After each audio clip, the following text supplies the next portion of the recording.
আসসালামু আলাইকুম। টাইটান্সের পক্ষ থেকে সবাইকে শুভেচ্ছা। আজকে আমরা আমাদের ডেভেলপ করার যে সফটওয়্যারটা সেটা দেখাবো। আমাদের সফটওয়্যারের নাম টেক্স আই, অর্থাৎ আমরা এটা দিয়ে অটোমেটিক ডিফেক্ট ডিটেকশন হবে। এবং এটা যদি অনেকগুলো ফিচার আছে, তার ভিতরে একটা ফিচার হচ্ছে এটা মোবাইল, ল্যাপটপ, ট্যাব সবগুলোতে একই সাথে চালানো সম্ভব এবং মোবাইলের ক্যামেরা দিয়েও সম্ভব।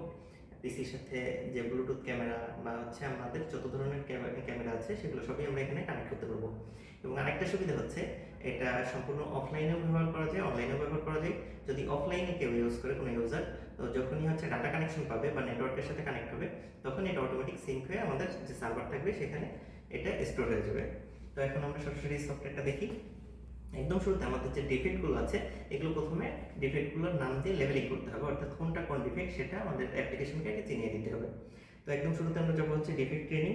এখানে অনেকগুলো অপশন আছে, ক্যাপচার ডাটা করা যায় অথবা স্যাম্পল আপলোড করা যায়। ক্যাপচার ফটো থেকে সরাসরি মোবাইলের ক্যামেরা ওপেন করে লাইভ একটা ছবি তুলে এখানে আমরা ডিটেক্ট করতে পারবো। তো আমরা এটা ইউজ করছি।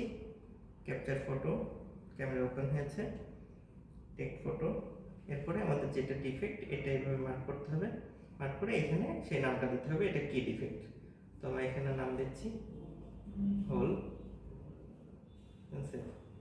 এইভাবে যতগুলো ডিফেক্ট আছে, আমরা প্রিভিয়াস অনেকগুলো ডিফেক্ট এখানে স্টোর করে রাখছি, আমি আপাতত একটাই দেখাচ্ছি। তো এটা যখন হয়ে যাবে, এই যে যদি ভুল মার্ক হয়ে যায় এখান থেকে আমরা ক্রস করতে পারবো। এরপরে সেভ টেমপ্লেট, তো এটা আমাদের সেভ হয়ে গেছে।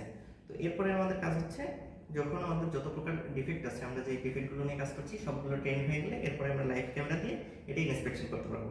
তো এটা ওপেন করে দেখাচ্ছি। এখানে যে ক্যামেরা ওপেন হয়েছে, আচ্ছা ব্যাক ক্যামেরা। এখানে আমাদের একটা সাউন্ড হবে যদি কোনো ডিফেক্ট সে খুঁজে পাই। এই যে একটা ডিফেক্ট পেয়েছে, পরেরটাতে যাই।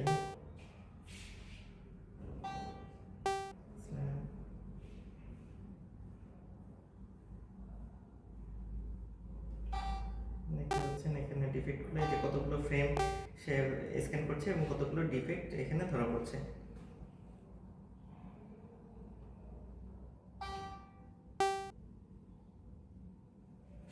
ওকে,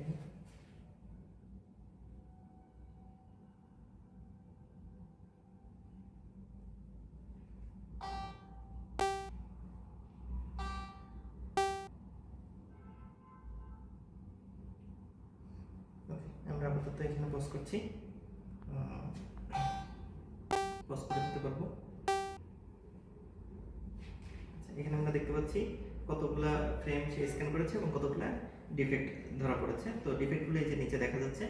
এখানে আরেকটা সুবিধা হচ্ছে, যদি কোনোটা ভুল ডিফেক্ট সে ডিটেক্ট করে ফেলে, তো এখান থেকে আমরা এডিট করতে পারবো বা ডিলিট করে দিতে পারবো। সাপোজ এইটা যদি আমরা ইনস্পেক্ট বা এডিটে ক্লিক করি, দেখছি এইখানে যে হোল ধরছে, পাশাপাশি দুইটা ছিল, এই জন্য এটাকে সে হোল হিসেবে কাউন্ট করছে, বাট এটা হোল হবে না বা এটা কোনো ডিফেক্টই হবে না, এটা আমরা ডিলিট করে দিতে পারি। ওকে, এরপরটা যদি আমরা দেখি, এটা ধরছে টিআর, অর্থাৎ এই যে ভাঁজ ছিল এটাকে সে ডিফেক্ট ধরছে, তো এটাকে আমরা ডিফেক্ট না ধরে এটাও ডিলিট করে দিতে পারি।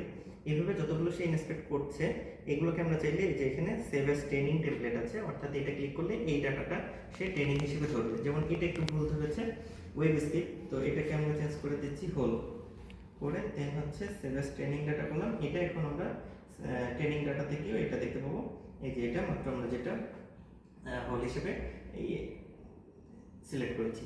এর শেষে আমরা লাস্ট যে অপশনটা দেখব, অ্যানালিটিক্যাল এন্ড রিপোর্ট, অর্থাৎ এখানে আমরা টোটাল হিস্ট্রি এবং একটা সামারি দেখতে পাবো। টোটাল ডিফেক্ট কতগুলো ছিল, মোস্ট টপ ডিটেক্ট কোনটা ছিল, অ্যাকুরেসি লেভেল কত, এবং এইভাবে এখানে ডিটেইলস সব আমাদের একটা ড্যাশবোর্ড আকারে আছে। এবং এখান থেকে আমরা চাইলে এক্সপোর্ট করতে পারবো সিএসভি, পিডিএফ অথবা এক্সেল হিসেবে। এখানে আমরা দেখতে পাচ্ছি কি কি হিস্ট্রি ছিল এবং কয়টার সময় টাইম স্লপ সহ অপারেটর কে ছিলেন, এবং এটা কি ডিফেক্ট ছিল, এবং এখানে অ্যাকুরেসি লেভেল কত। এরপরে আমরা এটা ওপেন করে ইনস্পেক্টে ক্লিক করলে এটা দেখতে পাবো কি প্রবলেম ছিল।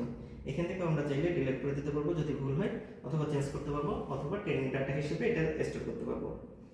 এই ছিল মোটামুটি আমাদের অ্যাপ্লিকেশন। ধন্যবাদ সবাইকে।